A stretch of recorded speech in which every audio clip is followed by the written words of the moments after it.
Photoshop has developed over 16 basic color adjustment functions for us. These adjustment layers can manipulate the color and tone of the layers beneath them. Sometimes a same result can be achieved by different adjustment layers with different methods. What cannot be denied is that each of them has its own unique advantages. Today, let's simply go through each one of these adjustments. And I put the download links in the description, which are all the PSD source files of this video for you to have a try. They can definitely help you a lot. First of all, do not go to the top menu and try to use any of the adjustments in the image. It makes you unable to revise any of the adjustments. The pro method is to go to Layer and create a new adjustment layer, or create the adjustment layer in the Layers panel. This way, everything will be changeable anytime after. Now let's create a brightness and contrast adjustment layer in the Layers panel. Then a brightness and contrast properties panel will show up. In the properties panel, there is an auto option at the top. Click it. Photoshop will automatically analyze your image and give you a brightness and contrast which she thinks is the best. Of course, we can also drag around the two sliders below to control the brightness and contrast by ourselves. The brightness slider to the left, the image will go darker. To the right, and the image will go brighter. The contrast also has a slider.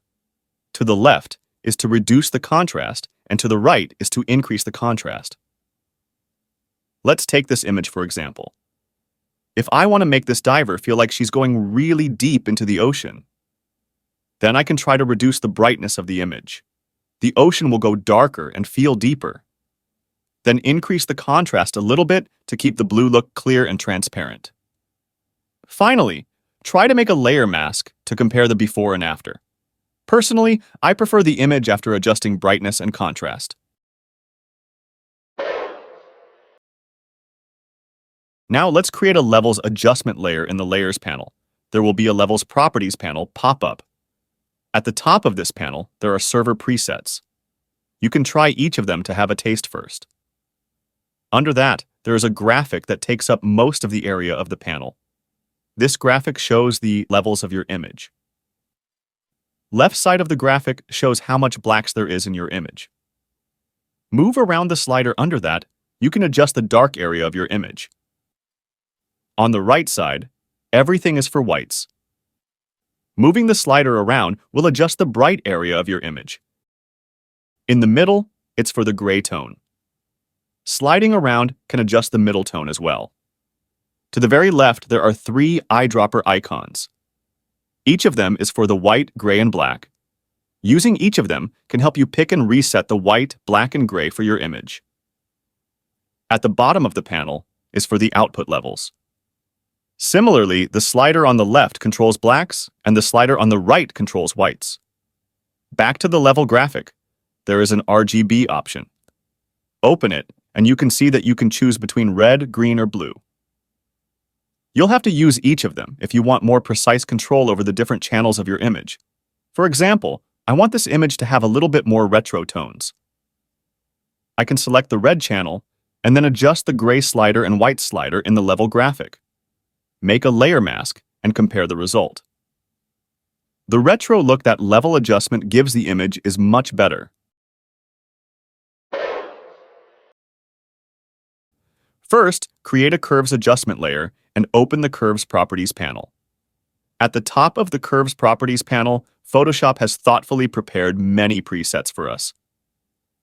Highly recommend that you try it for the first time to see the result. In many cases, these presets are totally good enough. Under the presets, there is a graphic similar to the levels adjustment. The left side of this graphic also represents the dark tones of the image, and the right side represents the bright tones of the image. Drag around the slider below can help you darken or brighten the image. Also, you will find that there is an extra vertical dimension in this graphic that you can adjust. When you drag the curve in the middle of the graphic, you will find that you can add an anchor point to this curve.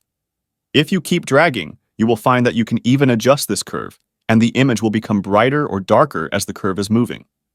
This curve allows you to independently control the brightness of dark tones or bright tones of the image. I can individually brighten the midtones of the image like this. or adjust the dark and bright parts of the image inversely so that I can get an inverted look-like image. There is also a pencil-like icon on the left side of the Curves Properties panel. You can draw a curve directly on the graphic to create the adjustment for your images. It is also possible to control the curves of a color channel independently. For example, we can try to select the green channel and adjust the curves slightly to adjust the color.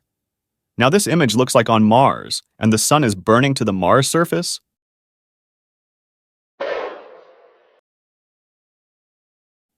Create an exposure adjustment layer in the Layers panel. At the top of the exposure properties are the presets which Photoshop prepared for us. The concept of these presets is the same as photography. Minus reduces exposure and makes the image darker.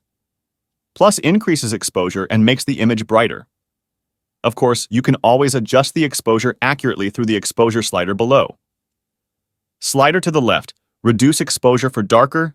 To the right, increase exposure for brighter. The next two sliders are offset and gamma correction, which will be a headache if you are not familiar with photography knowledge. But don't worry. If you are a beginner, just try sliding these two options left and right and take a look at the adjustment they have on the image. At the bottom of the panel, these are the tools for calibrating blacks and whites. One each for black, white, and gray. Use them to find the areas of the image where you think should be black and white to calibrate. This example, the original photo is slightly overexposed, so I lower down the exposure a little bit to get a better result.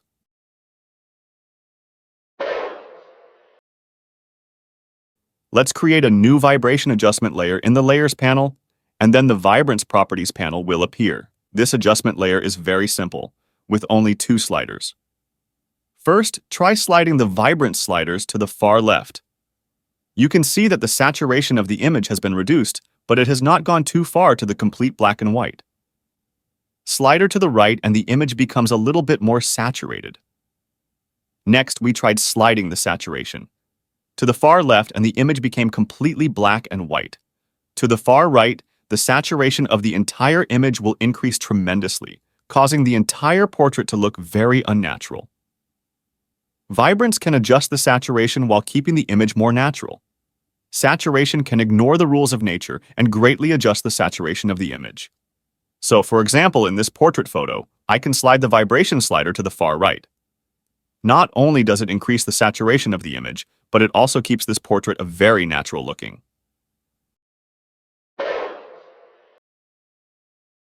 We can create a hue and saturation adjustment layer in the Layers panel. At the top of this Properties panel are the presets from Photoshop. We can see that by selecting different presets, Photoshop will adjust the hue, saturation, and lightness accordingly. Of course, what we want is to control the hue, saturation, and lightness manually. At the top is a colorful hue slider which controls all the hue of this image. Dragging this slider around will change the tone of the entire image. The following two sliders are saturation and lightness. Moving saturation to the left will reduce saturation, to the right will increase saturation. Lightness to the left is darker and to the right is brighter. Here, we can also adjust a certain color channel individually. For example, if we select the red channel, then drag hue, saturation, or lightness at this time. Color adjustment will be focused on red. Click this icon, then move the mouse to the red area of the image. Then click and drag to the left or right. We can individually adjust the saturation of the red color of this image. Another method to control the color range is the color bar at the bottom. We can focus the range here to the red area and drag the hue, saturation, or lightness to only adjust the read in the image. In general, the hue and saturation adjustment layer allows you to make individual adjustments to a certain color of the image. You can easily change the color of dress like this in the image. Just go to the Layers panel and create a color balance adjustment layer. You will find in the Color Balance Properties panel there are 3 color sliders for you, which are cyan and red, magenta and green, yellow and blue. To understand these color principles is a totally another story. Today, let's just focus on playing around with this color balance adjustment. First, you can choose tone from shadows, midtones, or highlights. For example, we selected the midtones. Then what you can do is to drag around one of 3 sliders under. Drag around the slider to a certain color. The tone of the entire image will move closer to that color. To the red, the image looks redder. To the green, the image looks greener. If the color principles are not the points of this video today, and that's it. This is how the color balance adjustment layer works. You should have a try and drag these sliders around to have some experiments. I will make the color principles for you soon.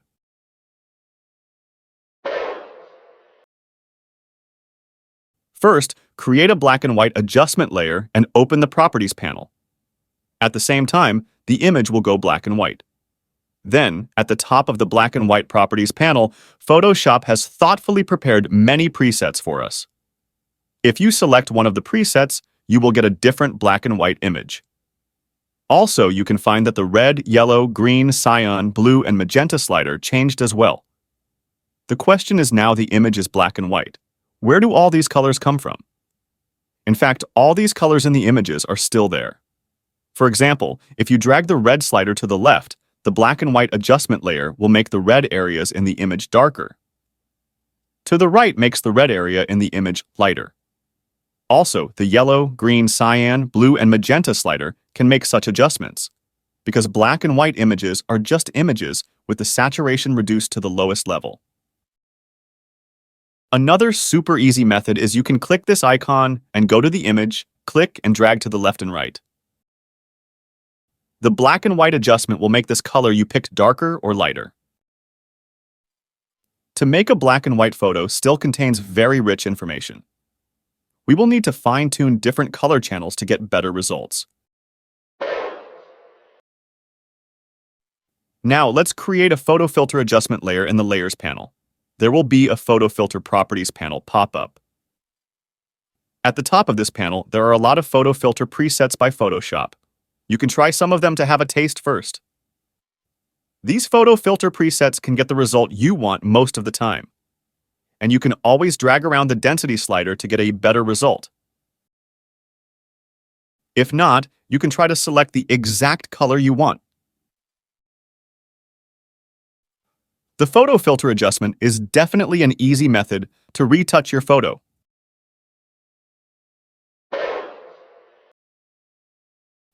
Simply go to the Layers panel and create the Channel Mixer Adjustment layer. You will find on the top of the Properties panel is the Presets by Photoshop. First, I like presets. I think presets can get most of the requests for you.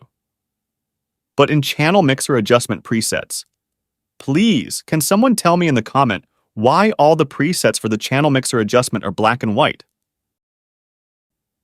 Anyway, under the presets, you can choose red, green, or blue for the output channel. Then, dragging around the red, green, and blue slider can adjust the color of the image. Similar to the color balance adjustment, the color principle behind this is another story. I'll make a video talk about that in the future. Check the description. I'll put the link once the video is done.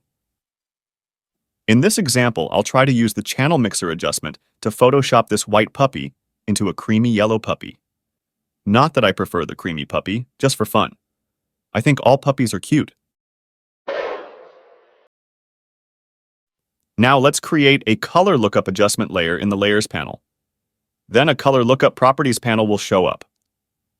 In this Properties panel, there are 3 options for you to choose.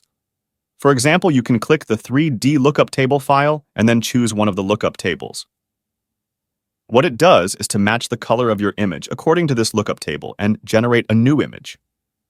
It is very similar to the lookup table in photographs, and you can load a profile for your abstract and device as well. You don't have to change any of the data order or table order. Let the lookup table profile do the job for you.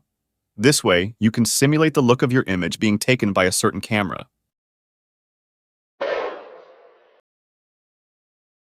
This is an easy adjustment. Just go to Layers panel and create the Invert adjustment.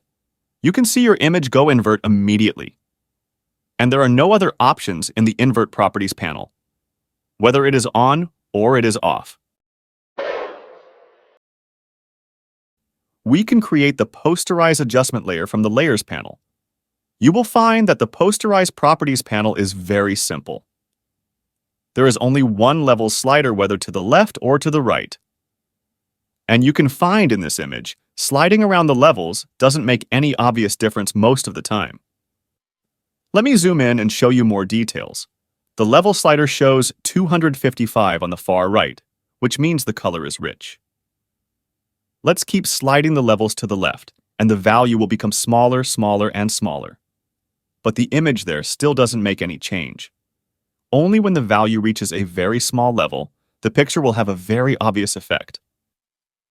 Anyway, this Posterize adjustment layer is still very cool sometimes.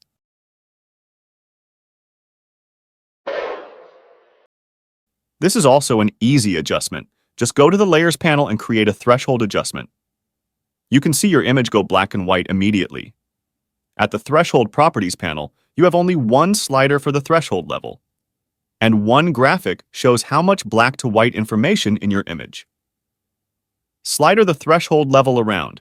You can control the threshold to focus to a point that can preserve image details to the greatest extent.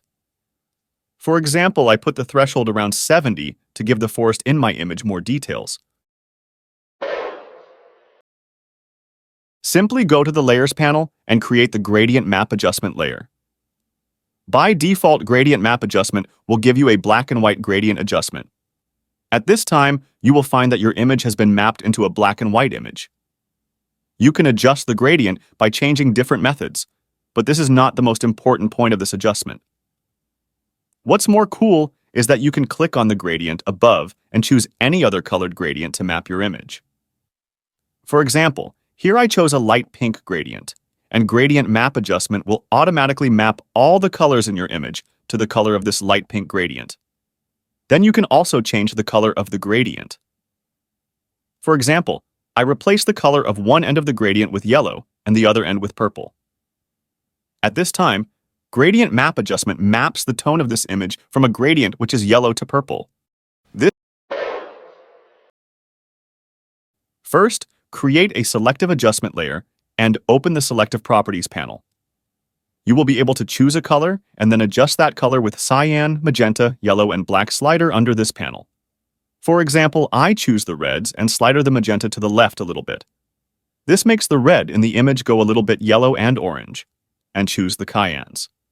Then magenta to the left and yellow to the right to make the light in the image a little bit to the Tiffany blue. I hope this quick guide and all the PSD source files I made can help. Don't forget to subscribe and check out this channel often. I'll keep uploading.